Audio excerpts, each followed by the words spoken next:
Hey there, friends. It's really good to be back with you. My name is Reverend Alan Cowley. I'm the pastor of the new church at Boynton Beach down in South Florida.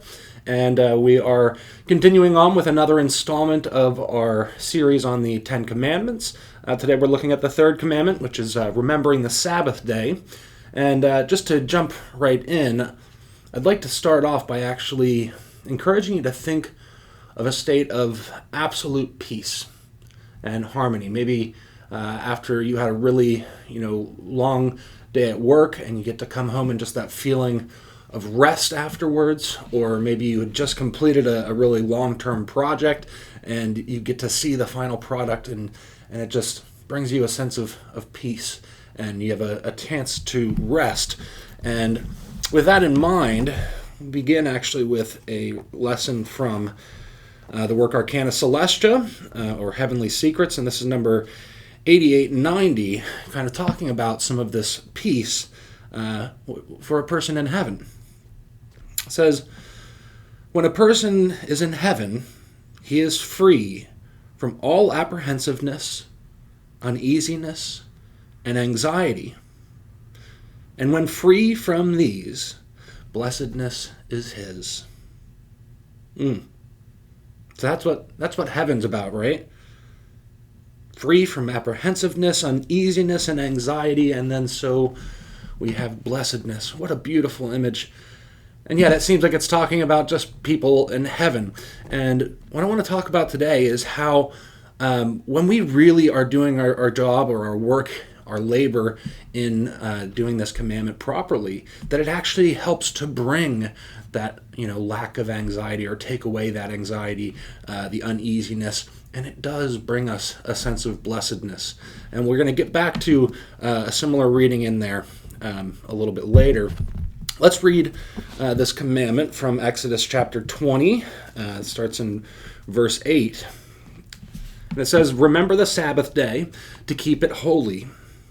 6 days you shall labor and do all of your work, but the seventh day is the Sabbath of the Lord your God.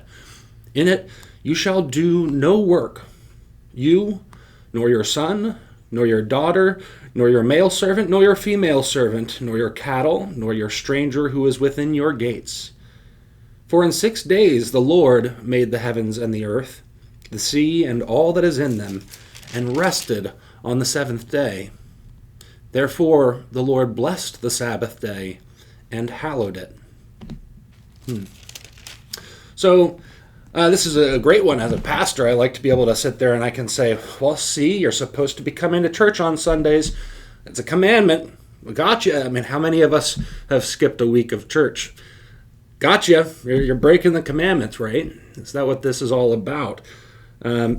Let's even make it harsher, because later on in Exodus in chapter 35, Moses is reminding them of this commandment, and this sounds really rough.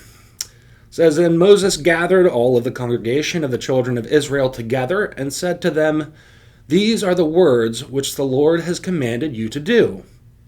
Work shall be done for 6 days, but the seventh day shall be a holy day for you, a Sabbath of rest to the Lord.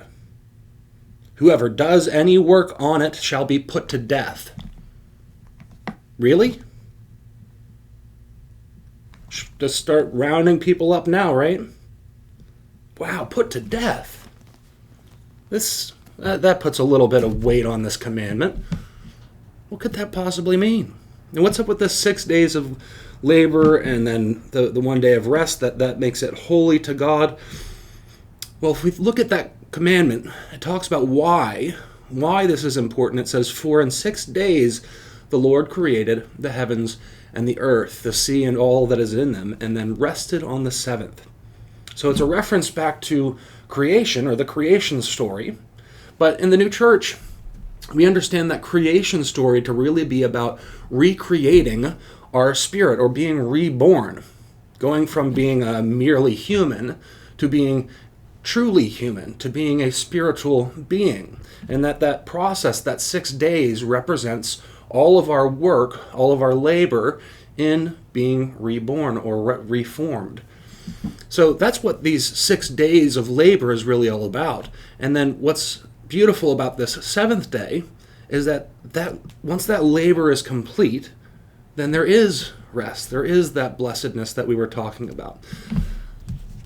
Let's hear a little bit more about these 6 days of labor. What kind of labor are we talking about? Because it doesn't sound like we're talking about our daily jobs anymore.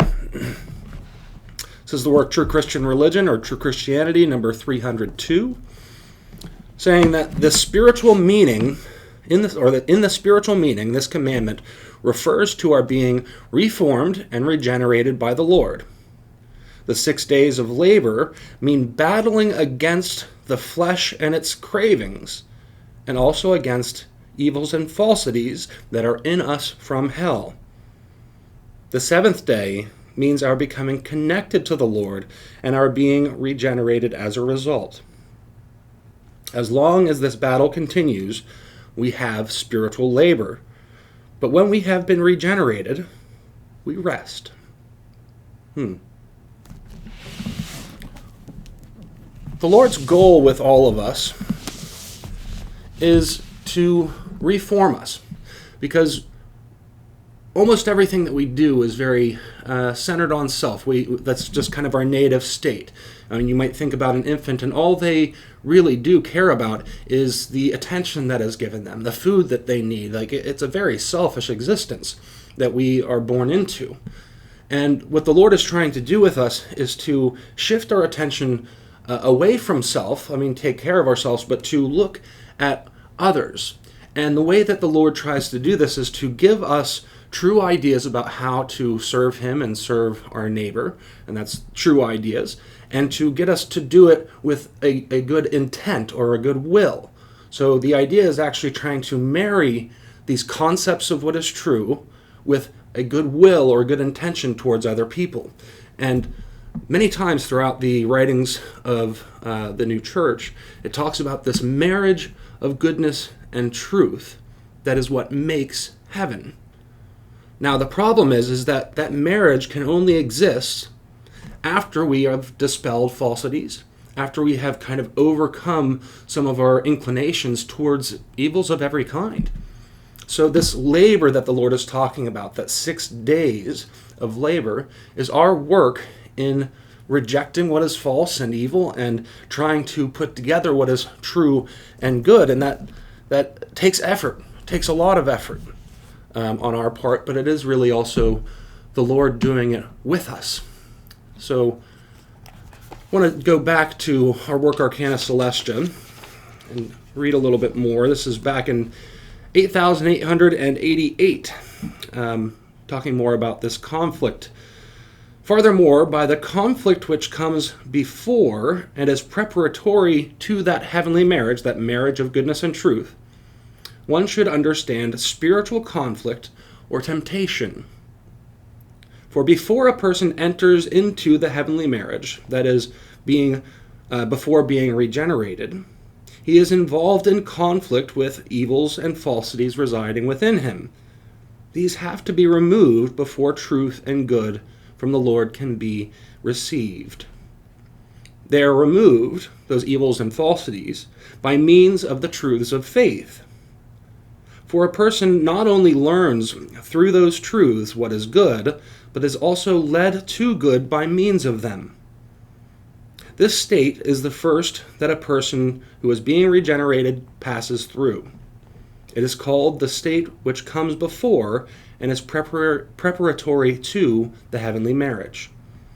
But when the person is governed by good and is led by the Lord by means of good, he has entered into the heavenly marriage, and so is in heaven, since the heavenly marriage is heaven.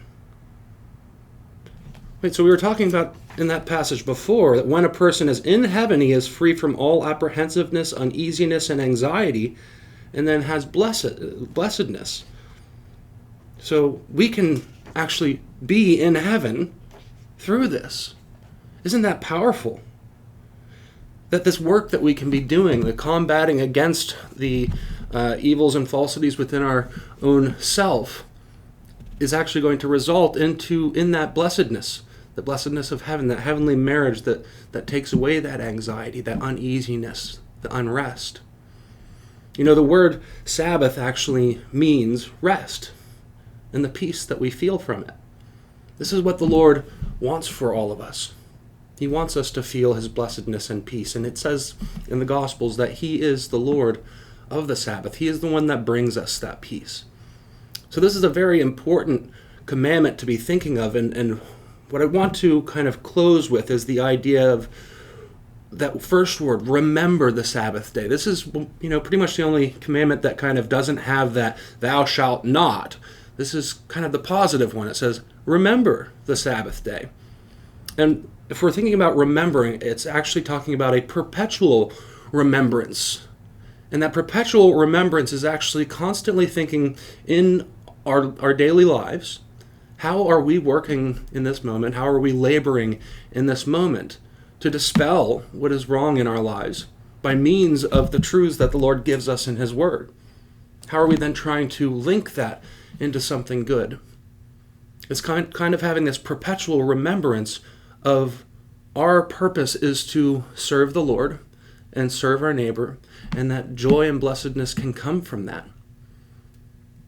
So there's so much that we could get into, including all of the stuff about, all of the sons and daughters, manservant and maidservant, and the livestock not working on the Sabbath. But I think we'll have to leave that to another time. But for right now, let's just bow our heads and we'll close with the Lord's Prayer. Our Father, who art in the heavens, hallowed be thy name. Thy kingdom come, thy will be done, as in heaven, so upon the earth. Give us this day our daily bread, and forgive us our debts, as we also forgive our debtors. And lead us not into temptation, but deliver us from evil. For thine is the kingdom, and the power, and the glory forever. Amen. Well, thanks again for joining us here on the New Church channel. It would be great if you enjoy these videos that you do. Please like and subscribe, and maybe share it with another friend of yours. And if you'd like more information, you can also go to our website, newchurch.org, and see more resources there. But for right now, I hope you have a wonderful week. See you next week.